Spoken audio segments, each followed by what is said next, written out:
Assalamualaikum, salam sejahtera untuk kita semua. Selamat Natal dan selamat Tahun Baru. Dan saya Maria Rambu Hadaladi. Saya akan mempresentasikan makalah pendidikan perpajakan. Lembaran jawaban ujian tengah semester dalam kurung UTS semester ganjil tahun akademik 2004-2025. Makalah pendidikan perpajakan.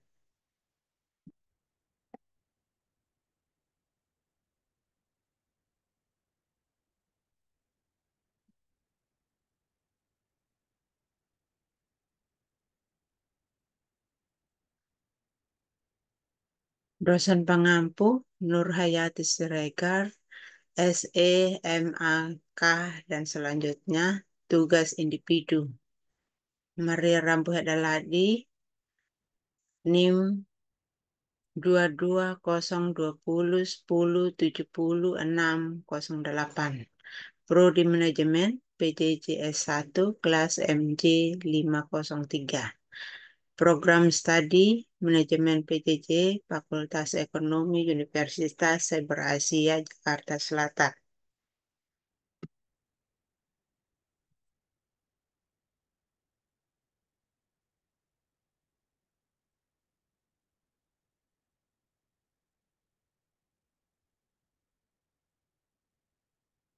Kata pengantar. Puji syukur kehadirat Tuhan Yang Maha Kuasa karena telah memberikan kesempatan pada penulis untuk menyelesaikan makalah ini. Atas rahmat dan hidayahnya, Allah penulis dapat menyelesaikan makalah yang berjudul Pendidikan Perpajakan. Makalah pendidikan perpajakan disusun guna memenuhi tugas dosen pada bidang studi atau study mata kuliah di Universitas Cyber Asia. Selain itu, penulis juga berharap agar makalah ini dapat menambah wawasan bagi pembaca tentang pendidikan perpajakan. Penulis mengucapkan terima kasih sebesar-besarnya kepada Bapak, Ibu selaku dosen mata kuliah.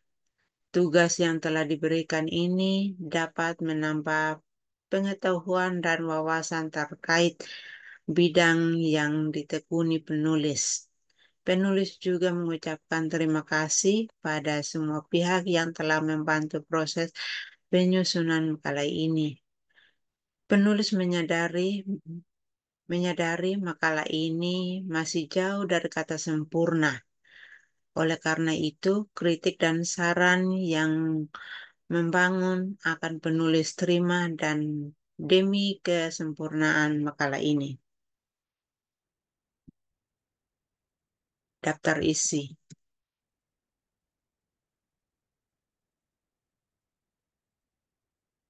Bab 1 pendahuluan. 1.1 Latar belakang. Pajak adalah pungutan yang dilakukan oleh pemerintah kepada masyarakat wajib pajak. Pengutan pajak adalah hak negara dan membayar pajak adalah kewajiban masyarakat wajib pajak. Pemungutan pajak bertujuan untuk mencapai tujuan-tujuan tertentu. Salah satunya adalah untuk menarik modal asing ke Indonesia. Dasar mengenai pemungutan pajak diatur dalam Undang-Undang NRI tahun 1945 pasal 23A yang mengatakan bahwa pajak dan pungutan lain yang bersifat memaksa untuk keperluan negara diatur dengan undang-undang. Pajak pajak merupakan penerimaan terbesar ke dalam kas negara. Penerimaan perpajakan bersumber dari penerimaan pajak dalam negeri, yang salah satu bersumber dari pajak pertambahan nilai dalam kurung PPN. dan pajak penjualan atas barang mewah dalam kurung PPNBM. BM.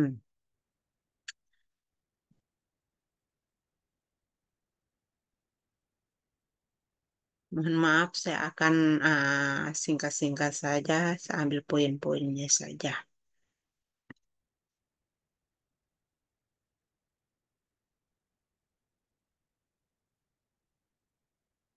Dalam hukum pajak pertambahan nilai (PPN) dan pajak penjualan atas barang mewah (PPNBM) adalah Undang-Undang Nomor 8 Tahun 1983 tentang pajak pertambahan nilai dan pajak penjualan atas barang mewah, sebagaimana telah diubah dengan Undang-Undang Nomor 11 Tahun 1994, diubah lagi dengan Undang-Undang Nomor 18 Tahun 2000, dan terakhir Undang-Undang Nomor 42 Tahun 2009.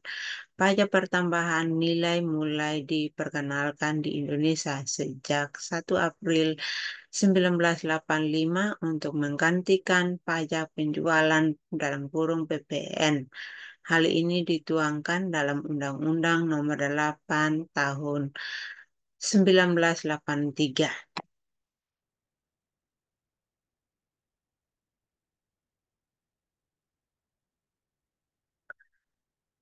Ada Adapun pajak penjualan atas barang kena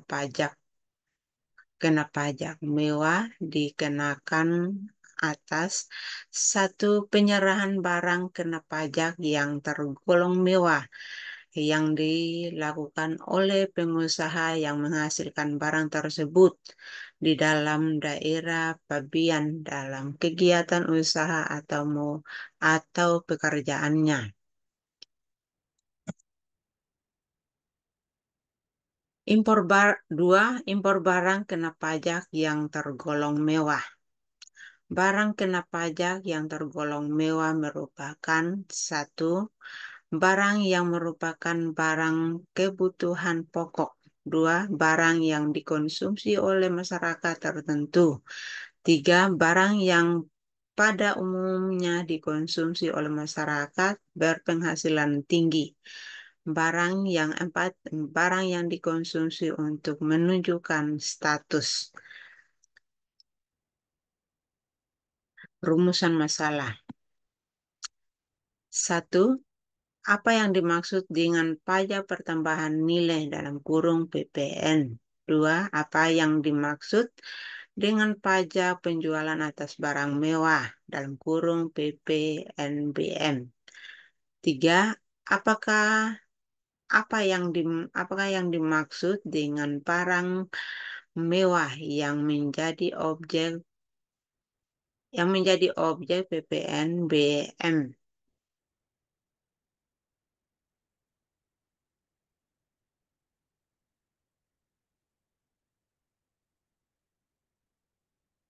Bab 2, pembahasan. Pajak pertambahan nilai dalam kurung PPN.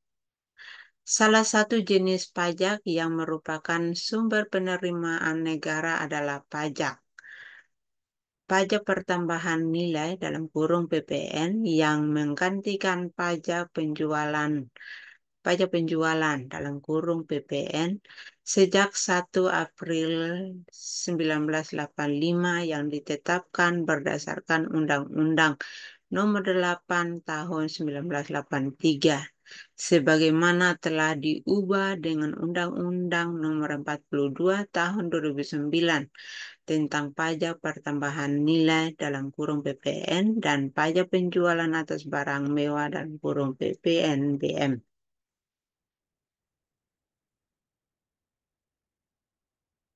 Saya akan uh, lanjut.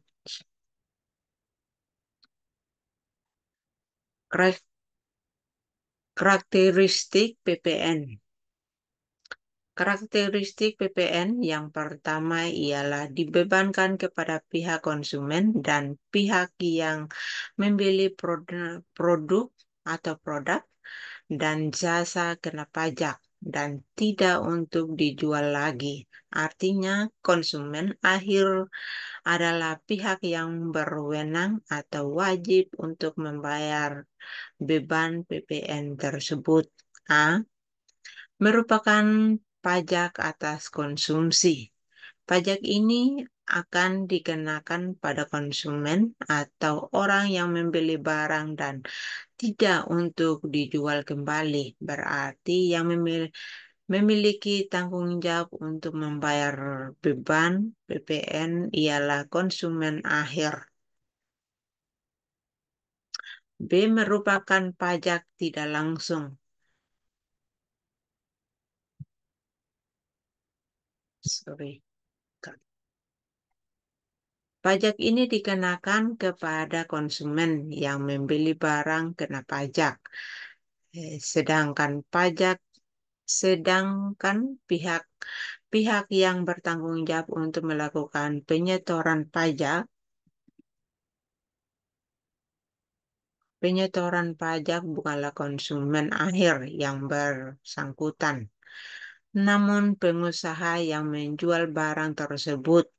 Hal tersebut merupakan kategori pajak tidak langsung karena berbeda antara penyetor dengan pihak yang membayarkannya. C. Merupakan merupakan pajak objektif. PPN umumnya tidak melihat dari sisi subjek pajak, tetapi dari sisi objek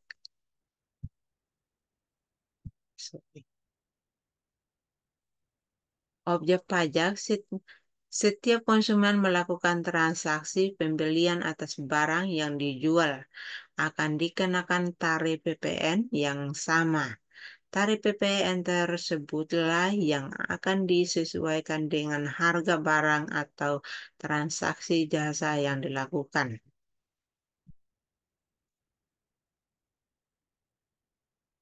Penggunaan tarif tunggal berbeda dengan PPh yang memiliki perhitungan uh, progresif.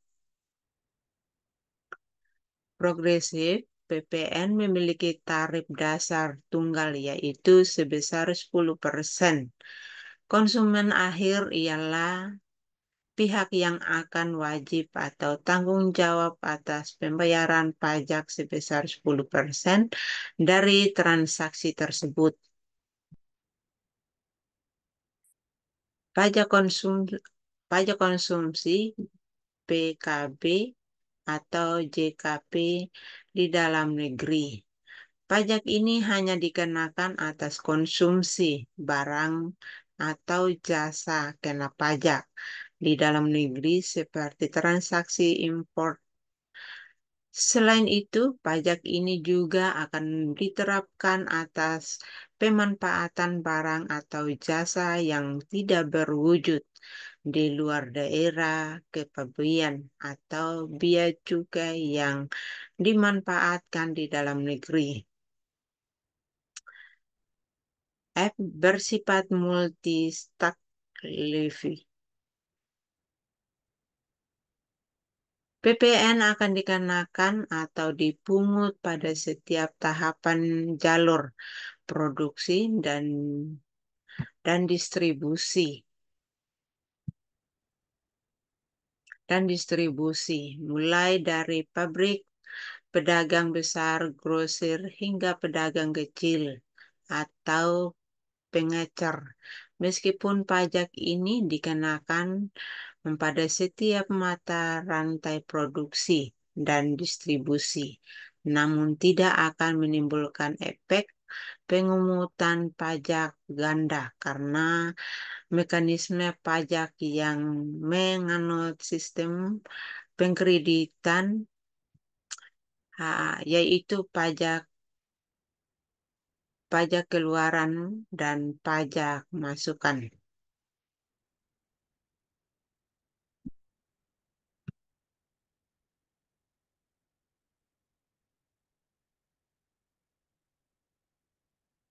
G. Indirect subtraction Method. Mekanisme perhitungan di dalam PPN menggunakan metode pengurangan secara tidak langsung. Karena hal tersebut berarti bahwa pihak pengusaha kena pajak bisa mengkreditkan pajak masukan atau barang atau jasa kena pajak yang berbeda. Objek PPN. Objek PPN diatur dalam pasal 16 pasal 16C dan pasal 16D Undang-Undang Nomor 8 tahun 1983 sebagaimana telah diubah dengan Undang-Undang Nomor 42 tahun 2009. Di antara ketiga pasal yang mengatur tentang objek PPN ini dapat dikelompokkan menjadi dua, yaitu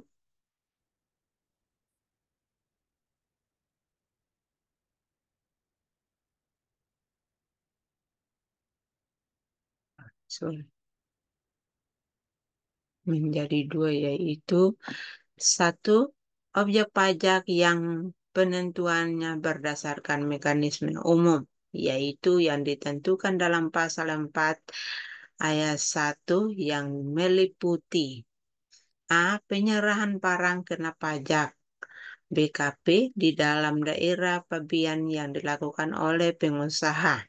B. Impor BKP. C. Penyerahan jasa kena pajak dalam kurung JKP di dalam daerah pabean yang dilakukan oleh pengusaha.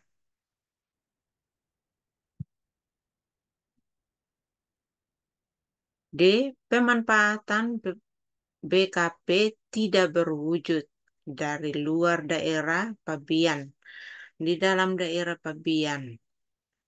E.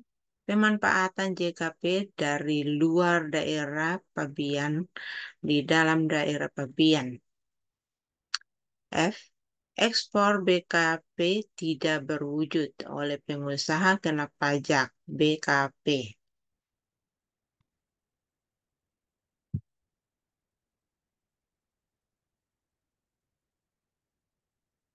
G. Ekspor BKP tidak berwujud oleh BKP. H.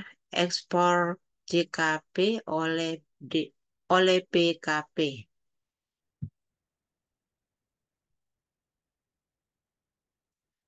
2. Objek yang penentuannya berdasarkan mekanisme khusus, yaitu yang dirumuskan dalam pasal 16C dan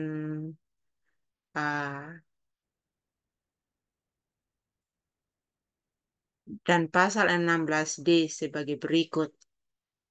A. Pasal 16C kegiatan membangun sendiri yang dilakukan tidak dalam kegiatan usaha atau pekerjaan baik yang dilakukan oleh orang pribadi atau badan.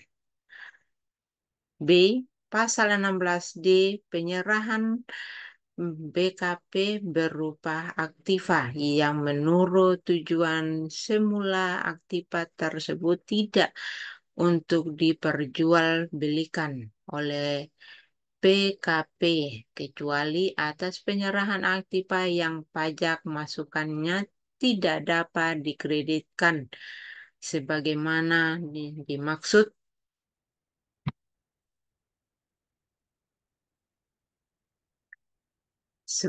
dimaksud dalam pasal 9 ayat 8 huruf B.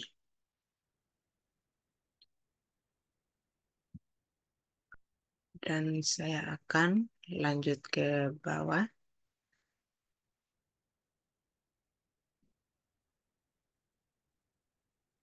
Oh iya.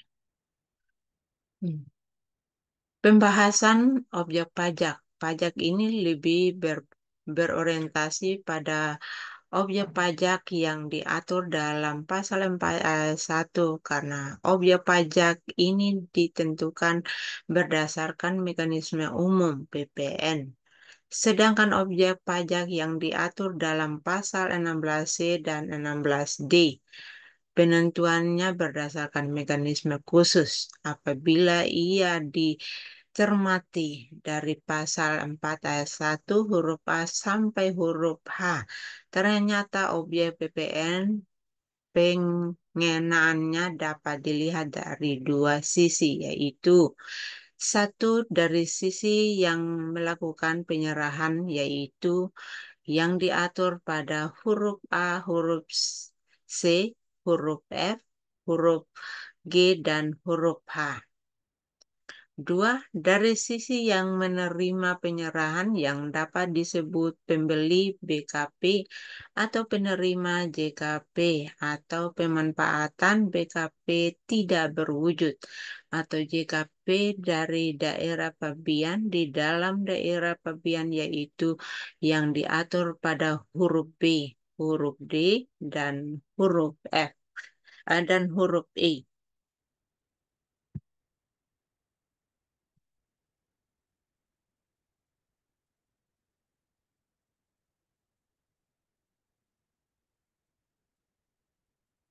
Pengenaan PPN terhadap objek pajak yang termasuk kelompok huruf B tidak menimbulkan permasalahan karena penentuan pengenaan PPN bertolak dari pemikul beban pajak, yaitu importer.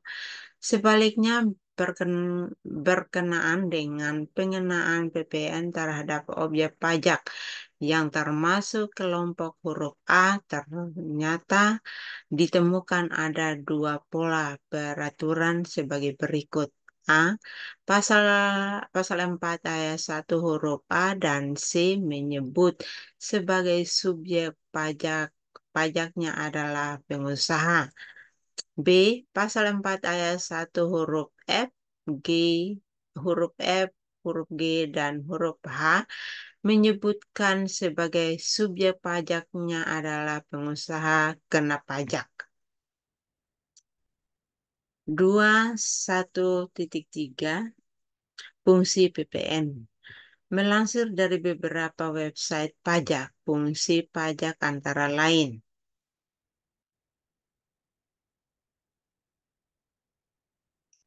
Satu, fungsi PPN untuk perhitungan kekurangan pajak atau kelebihan pajak yang berarti sebagai perhitungan untuk mengetahui seberapa besar jumlah pajak yang harus dibayarkan ke negara atau justru dapat diajukan sebagai kompensasi kelebihan pembayaran PPN. Jika pajak masukan lebih besar dari pajak keluaran, maka PKP dapat mengajukan kelebihan bayar PPN pada perhitungan masa pajak berikutnya atau mengkreditkan PPN lebih bayar ke masa pajak berikutnya. Sebaliknya, jika pajak keluaran lebih besar dibandingkan pajak masukan, maka PKP wajib wajib menyetor PPN teruntung tersebut ke kas negara. Dua fungsi PPN sebagai fungsi anggaran, yaitu sebagai fungsi anggaran mengingat mengingat pajak di yang disetor ke negara jadi salah satu sumber penerimaan negara yang dananya digunakan untuk membiayai negara.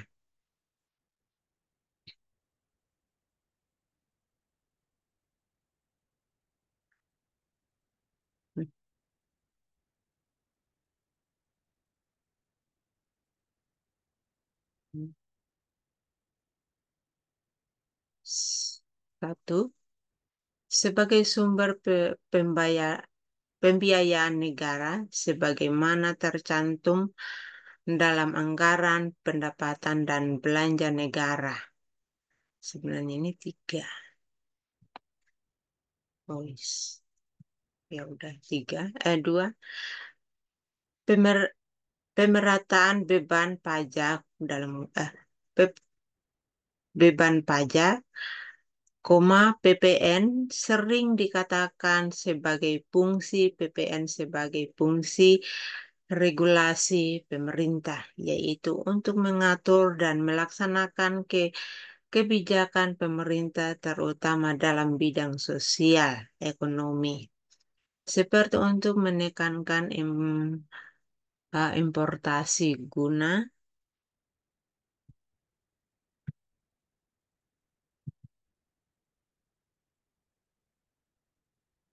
meningkatkan daya saing produk buatan Indonesia di pasar dalam negeri.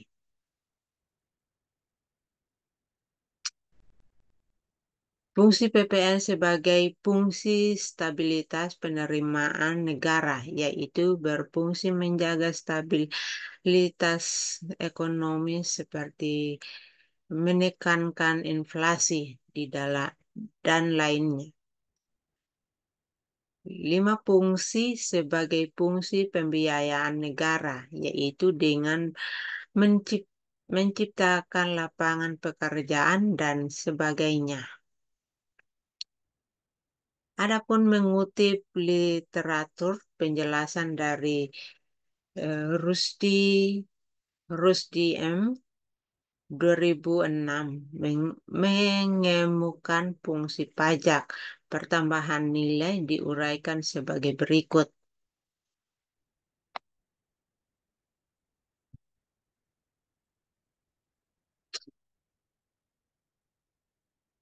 Satu, sebenarnya satu.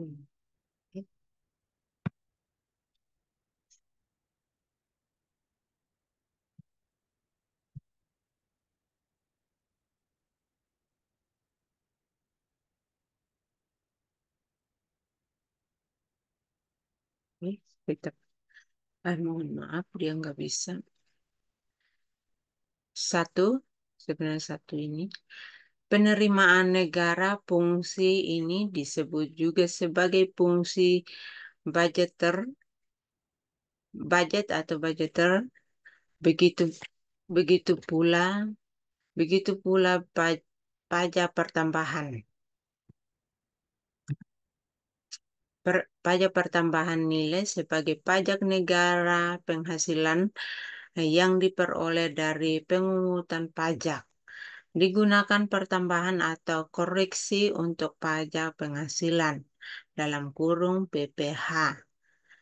Dengan diadakannya PPN, subjek pajak yang ter- terbebaskan pada PPh secara tidak langsung menjadi penanggung pajak melalui konsumsi yang dilakukannya. 3. Mengatur pola konsumsi. 2. Mengatur pola konsumsi. PPN sebagai juga disebut sebagai pajak atas konsumsi. Oleh karena itu, PPN dapat juga dijadikan alat untuk membentuk pola konsumsi dengan mengenakan pajak atas barang-barang tertentu. 3. Mendorong ekspor untuk mendorong dan meningkatkan daya saing barang ekspor di pasaran luar negeri. Tarif atas penyerahan ekspor ditetapkan sebesar 0%.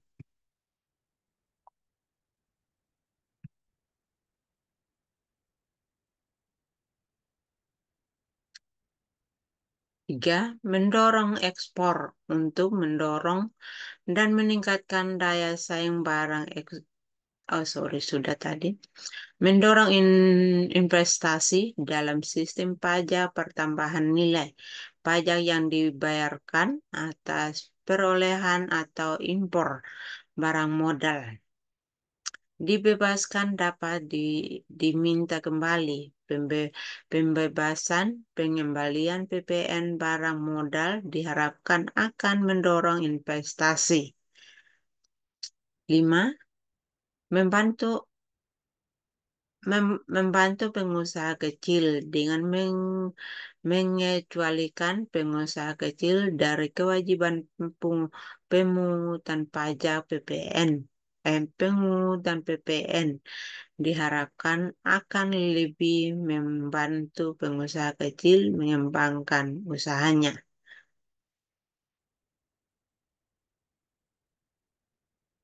2.1.4 Tarif PPN. Penentuan besar tarif PPN diatur dalam Undang-Undang Nomor 42 Tahun 2009 tentang pajak pertambahan nilai barang dan jasa dan pajak penjualan atas barang mewah. Berikut ini daftar tarif dari PPN. A. Tarif PPN 0% berlaku untuk ekspor barang kena pajak berwujud.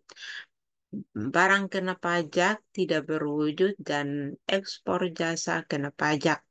B. Tarif PPN 10% berlaku untuk semua produk atau produk yang beredar di dalam negeri, termasuk di daerah zona ekonomi eksklusif, eksklusif dan landas uh, kontinen yang di dalamnya berlaku undang-undang yang mengatur tentang kepabean.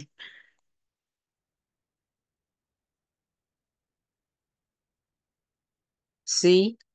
Tarif PPN atas barang mewah ditetapkan paling rendah 10% dan paling tinggi 200%.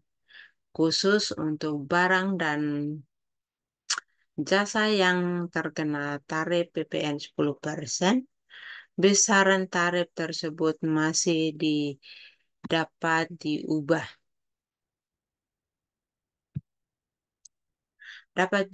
menjadi paling rendah 5% hingga paling tinggi 20% mengikuti peraturan pemerintah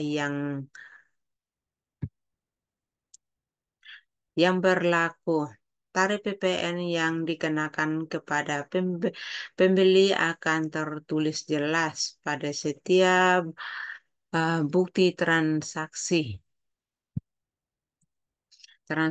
jual beli. Artinya harga yang nantinya dibayar akan ditambah dengan PPN, namun jika kita tidak menemukan keterangan PPN dan struk, artinya total harga uh, yang tertera sudah termasuk PPN.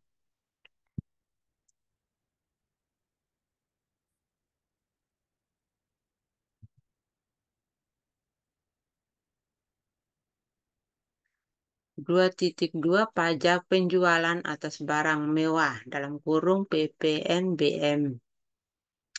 Pajak penjualan atas barang mewah dalam kurung PPNBM merupakan pajak yang dikenakan pada barang yang tergolong mewah yang dilakukan oleh produsen dalam kurung pengusaha yang menghasilkan atau mengimpor barang tersebut dalam kegiatan usaha atau pekerjaannya. Objek dan PPNBM.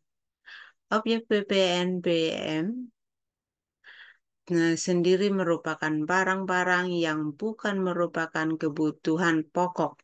Barang-barang tersebut hanya dikonsumsi oleh orang-orang atau masyarakat tertentu, yakni umumnya hanya dikonsumsi oleh orang-orang yang memiliki penghasilan tinggi dan dikonsumsi demi status atau untuk menunjukkan status sosialnya.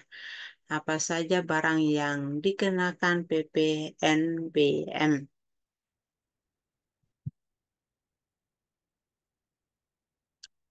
A. Kendaraan bermotor, kecuali kendaraan ambulans, kendaraan jenazah, kendaraan pemadam kebakaran, kendaraan tahanan, kendaraan angkutan umum ke kepentingan negara. B. Kelompok hunian mewah seperti rumah mewah, apartemen, kondominium atau house uh, townhouse dan sejenisnya. Tarif atas PPNBM yang didasarkan pada jenis barangnya. Pengenaan tarif barang kena pajak tergolong mewah digolongkan ke dalam beberapa kategori sebagai berikut. 1. Tarif 10% untuk kendaraan umum.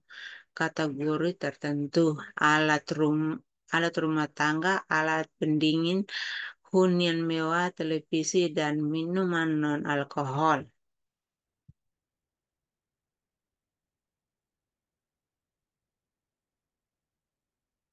B. Tarif 20% untuk kendaraan bermotor, kategori tertentu. Alat fotografi sebagai jenis permadani, peralatan olahraga impor, dan barang. C. Tarif 25% untuk kendaraan bermotor, berat dan berbahan bakar solar, misalnya uh, kombi, pick up, dan minibus. D. Tarif 35% untuk minuman bebas alkohol, bahan berbahan kulit impor, batu kristal, bas, dan barang pecah belah. Tarif atas PPNBM telah ditetapkan paling rendah sebesar 10% dan paling tinggi 200%. Namun, bagi pengusaha dalam negeri yang melakukan kegiatan ekspor, tarif pajak yang dikenakan sebesar 0%. Tujuan PPNBM. A. Menjaga keseimbangan pembebanan pajak antara konsumen yang berpenghasilan rendah dengan konsumen yang berpenghasilan tinggi. B. Pengendalian pola konsumsi atas barang kena pajak yang tergolong mewah.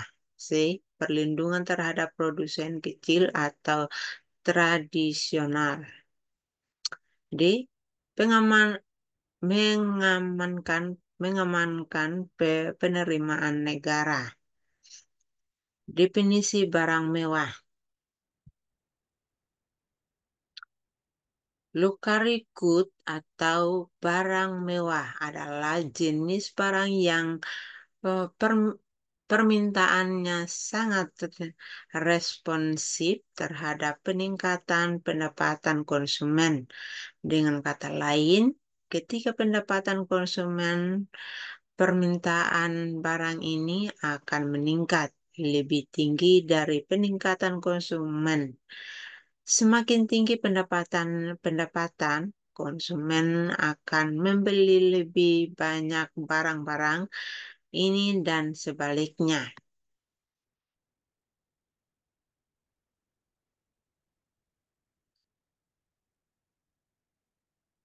Meskipun barang mewah tidak selalu berkonotasi kualitas tinggi, namun barang tersebut sering dianggap berada di posisi puncak dalam kualitas dan harga.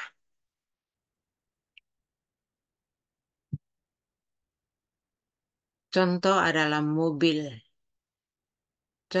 mobil mewah, pakaian mode, kapal pesiar, jam tangan, dan perhiasan. Apa yang membuat sebuah produk mewah? Barang mewah karena A. Mahal.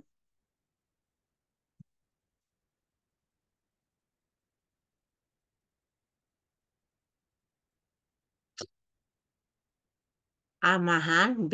Memiliki kualitas yang lebih baik. C. Jarang dan unik. D. Desain secara estetis. B. Barang Peblen artinya jenis barang mewah di mana kenaikan harga meningkatkan unilitas atau dalam kurung kepuasan yang didapat konsumen. Akibatnya konsumen menginginkan mereka ketika harga mereka naik.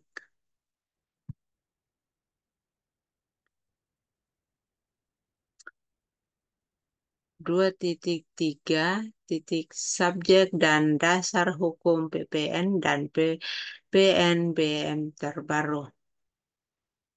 Dasar hukum PPN dan PPM. Pajak pertambahan nilai PPN memiliki dasar hukum yang sama dengan pajak penjualan atas barang mewah dalam kurung PPN BM. Dasar hukum PPN di Indonesia adalah Undang-Undang Nomor 8 Tahun 1983. Undang-undang oh sorry. Undang-undang ini diinginkan berlaku pada 1 Juli 1984 bersama dengan Undang-Undang Nomor 6 Tahun 1983 tentang ketentuan umum dan tata cara perpajakan Indonesia dan Undang-Undang Nomor 7 Tahun 1983 tentang pajak penghasilan. Karena diinginkan akan berlaku pada tahun 1985, maka pasal 20 disebutkan bahwa undang-undang ini dapat disebutkan Undang-Undang PN 1984.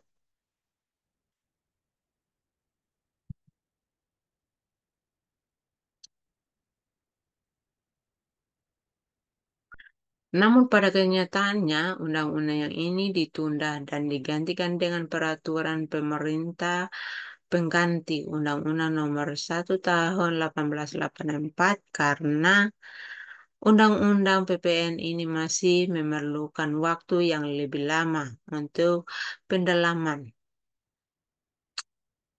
Undang-Undang PPN baru diberlakukan pada tanggal 1 April 1985. Dalam perjalanannya hingga saat ini, Undang-Undang Nomor 8 Tahun 1983 telah 5 kali perubahan, yaitu A. Undang-Undang Nomor 11 Tahun 1994 tentang perubahan atas Undang-Undang Nomor 8 Tahun 1983 tentang pajak pertambahan nilai barang dan jasa dan pajak penjualan atas barang mewah. B. Undang-Undang Nomor 18 Tahun 2000 tentang perubahan kedua atas Undang-Undang Nomor 8 Tahun 1983 tentang pajak pertambahan nilai barang dan jasa dan pajak penjualan atas barang mewah. C. Undang-Undang Nomor 42 Tahun 2009 tentang perubahan ketiga atas Undang-Undang Nomor 8 Tahun 1983 tentang pajak pertambahan nilai barang mewah dan pajak penjualan atas barang mewah. D. Undang-Undang Nomor 11 Tahun 2020 tentang Cipta Kerja. Undang-Undang Nomor 7 Tahun 2021 tentang harmonisasi peraturan perpajakan.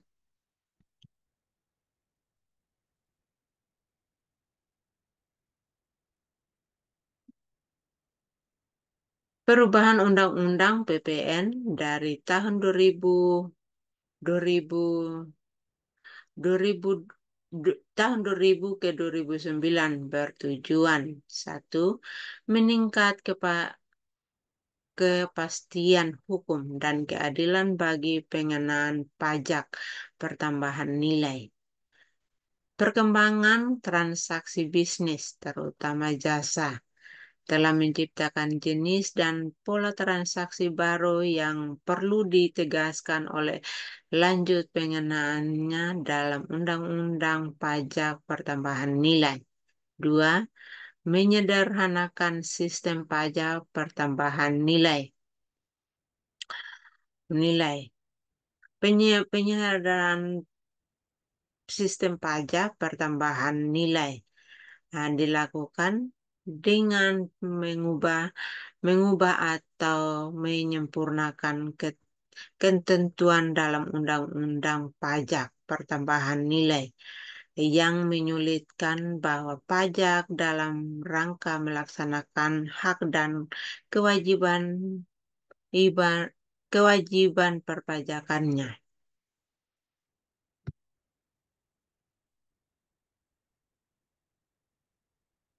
3. Mengurangi biaya kepatuhan. Penyederhanaan sistem pajak pertambahan nilai diharapkan pula dapat mengurangi biaya, baik biaya administrasi bagi wajib pajak dalam rangka melaksanakan hak dan kewajibannya maupun biaya pengawasan yang dikeluarkan oleh pemerintah dalam rangka mengawasi keputusan wajib pajak. 4. Meningkatkan keputusan wajib pajak.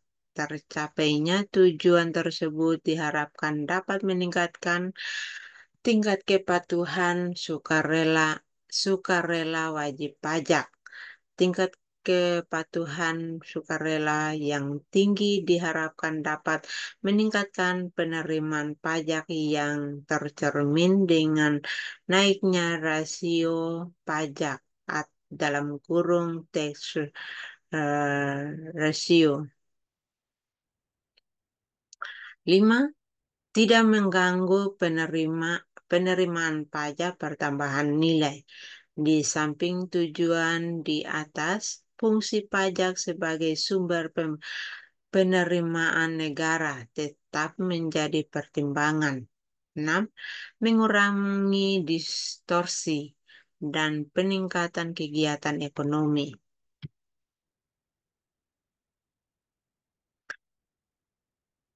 2.3.2 subjek atau subjek pertambahan nilai dan pajak penjualan atas barang mewah. Subjek pajak pertambahan nilai dalam hal pajak pertambahan nilai dalam kurung PPN yang disebut sebagai subjek PPN adalah orang pribadi dan badan yang berdasarkan peraturan perundang-undangan melakukan kegiatan penyerahan dan menerima barang jasa kena pajak, termasuk perusahaan yang bergerak dalam jasa freight forwarding. Kebijakan subjek sorry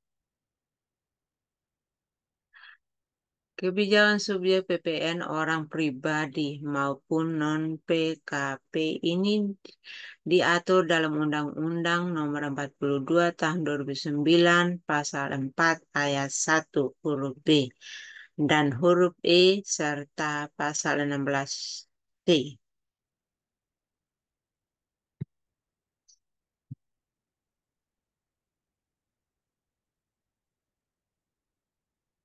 Menurut Undang-Undang Nomor 8 Tahun 1983 sebagaimana yang telah diubah dengan Undang-Undang Nomor 42 Tahun 2009 pada Pasal 1 Angka 14. Subjek pajak PPN adalah 1. Pengusaha adalah orang pribadi atau badan dalam bentuk apapun yang dalam kegiatan usaha atau pekerjaannya menghasilkan barang, mengimpor barang, mengekspor barang, melakukan usaha perdagangan, memanfaatkan barang tidak berwujud dari luar daerah pabean, melakukan usaha jasa termasuk mengekspor jasa atau memanfaatkan jasa dari luar daerah pabean. 2. Pengusaha kena pajak dalam kurung PKP.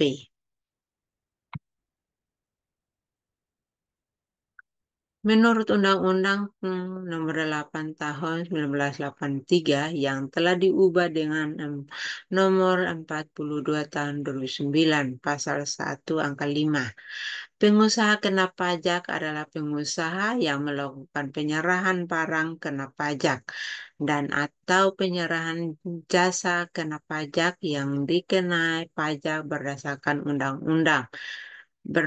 undang-undang ini. Pengusaha kena pajak pribadi terutang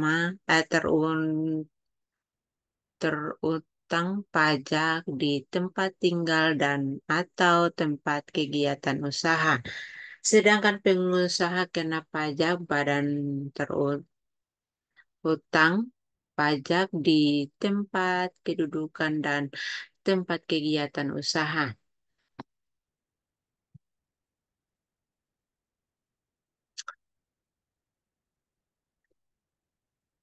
Saya lanjut ke yang ini. Pengusaha yang mengimpor barang yang tergolong mewah merupakan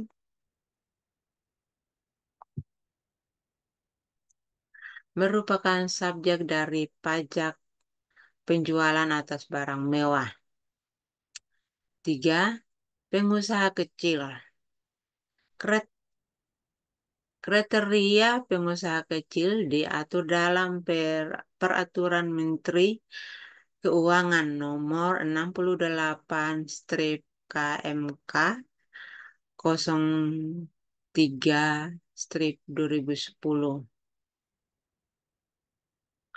Pengusaha kecil adalah pengusaha yang selama 1 tahun buku melakukan penyerahan barang kena pajak dan atau jasa kena pajak dengan jumlah peredaran bruto dan atau penerimaan bruto tidak lebih dari 600 juta, di mana jumlah peredaran bruto dan atau penerimaan bruto adalah jumlah keseluruhan penyerahan barang kena pajak dan atau jasa kena pajak yang dilakukan oleh pengusaha dalam rangka kegiatan usahanya.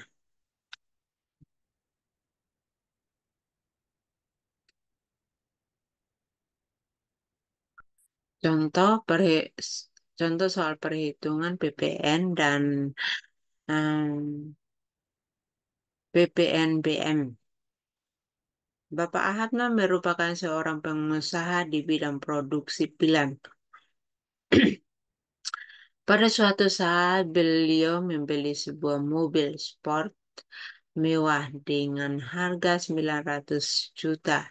Berdasarkan DP mobil tersebut terkena tarif PPBN sebesar 40%. Lalu, berapakah nilai uang yang harus dibayarkan Bapak Ahmad untuk membawa masuk mobilnya ke Indonesia? Jawab, PPN sama dengan tarif PPN kali harga barang. PP, PPNBM. PPN 10 sama dengan 10% kali 900 juta min 900 kali 40%.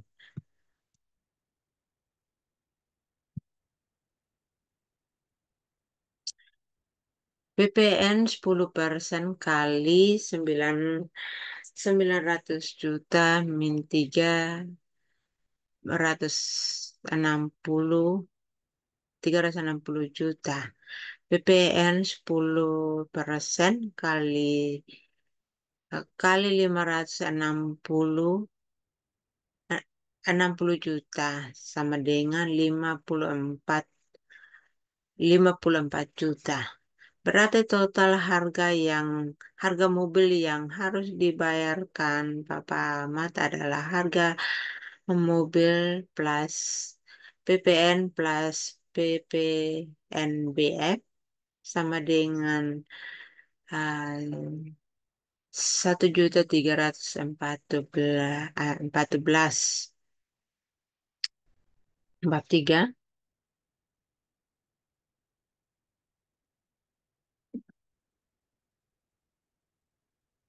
Kesimpulan.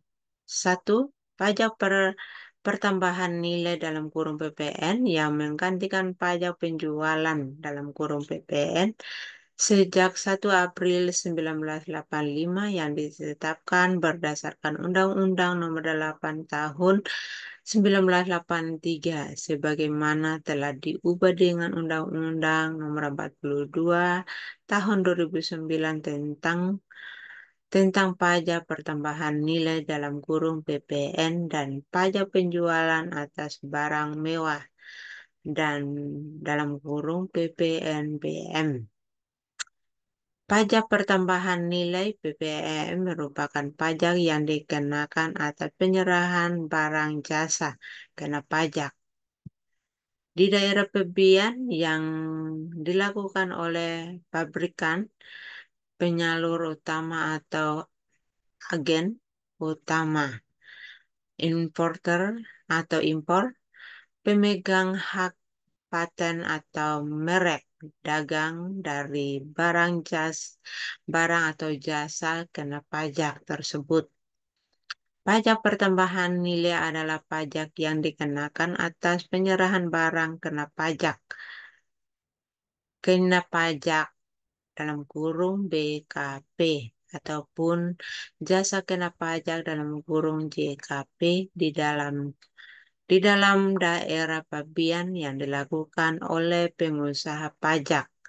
Ini memiliki ciri khas, yaitu mempunyai nilai tambah.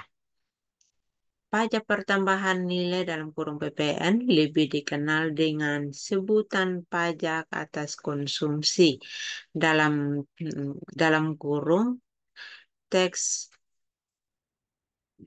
tax on consumption.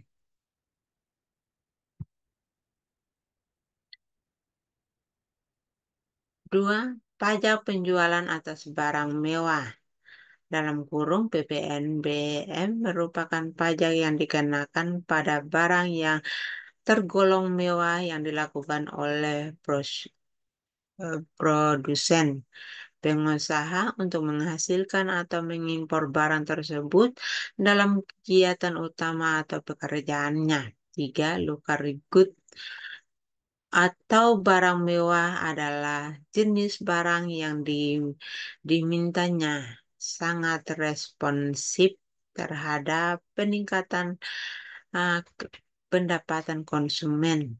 Dengan kata lain, ketika pendapatan konsumen, permintaan barang ini akan meningkat lebih tinggi dari peningkatan konsumen. Semakin tinggi pendapatan, konsumen akan membeli lebih banyak barang-barang ini dan sebaliknya, meskipun barang mewah tidak selalu berkonotasi kualitas tinggi, namun barang-barang tersebut sering dianggap berada di posisi puncak dalam kualitas dan harga.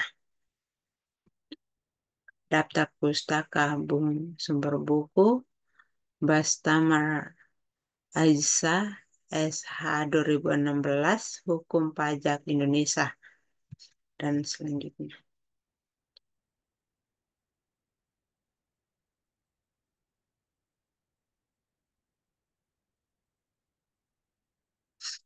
Sumber barang mewah. Sekian dan terima kasih. Mohon maaf jika ada kesalahan dan mohon maaf juga atas keterlambatan tugas ini.